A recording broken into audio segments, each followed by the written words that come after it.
Hello అండి. Welcome to our channel Naveena vlogs. నిన్నైతే ఇక మా హస్బెండ్ వస్తూ చేపలైతే తీసుకొని వచ్చారండి. వాటిలో వచ్చేసి కొన్నైతే పులుసుకు కలిపి పెట్టేశాను, కొన్నైతే ఫ్రైకి తీసి పెట్టాను. చేపలు అయితే నడుము ముక్కలన్నీ తీసి ఫ్రైకి అయితే కలిపి పెట్టేశానండి. తలా తోక వచ్చేసి పులుసుకైతే కలిపి పెట్టేశాను అనమాట. మనకేంటంటే ఇంట్లో ఎక్కువగా ఫ్రై ముక్కలే తింటారండి. పులుసులో ముక్క మా వారు చాలా తక్కువ. నేను పిల్లలైతే ఫ్రైలో ముక్కైనా తింటాము, పులుసులో ముక్కైనా తినేస్తామన్నమాట. మా ఆయన అలా కాదు, ఓన్లీ ఫ్రై పీసే తింటారు. అందుకని చెప్పేసి ఇక మనమైనా సరే పప్పుచారులో వేసుకొని తినొచ్చు కదా అని చెప్పేసి ఎక్కువగా ఇక నడుము ముక్కలన్నీ ఫ్రైకే కలిపి పెట్టేస్తాను.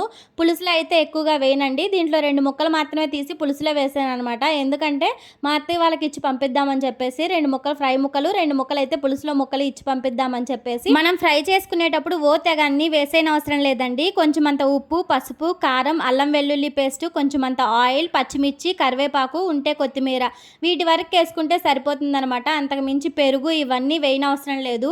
ఇలా వేసుకుంటేనే చేపలు చాలా బాగా ఫ్రై అవుతాయి అనమాట. టేస్ట్ కూడా బాగుంటుంది. ఇక మిగతావన్నీ కార్న్‌ఫ్లోర్ ఇవన్నీ వేసుకుంటే కాస్త చేదొస్తుందండి మనకి ఫ్రై అయిన తర్వాత.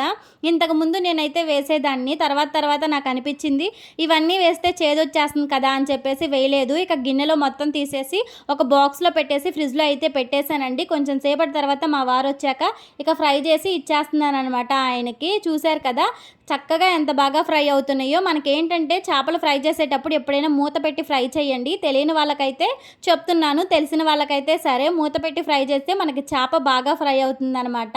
అది వచ్చేసి నాకు మా అమ్మ చెప్పింది. అప్పటి నుంచి నేను అలాగే చేస్తాను. అది కాక మనకి పక్కకు కూడా చిందదు కదా ఆయిల్, అలాగైతే చేసుకోండి. ఒక వీడియో నచ్చితే ఒక చిన్న లైక్ చేసి ఛానల్ అయితే సబ్స్క్రైబ్ చేసుకోవడం మర్చిపోకండి.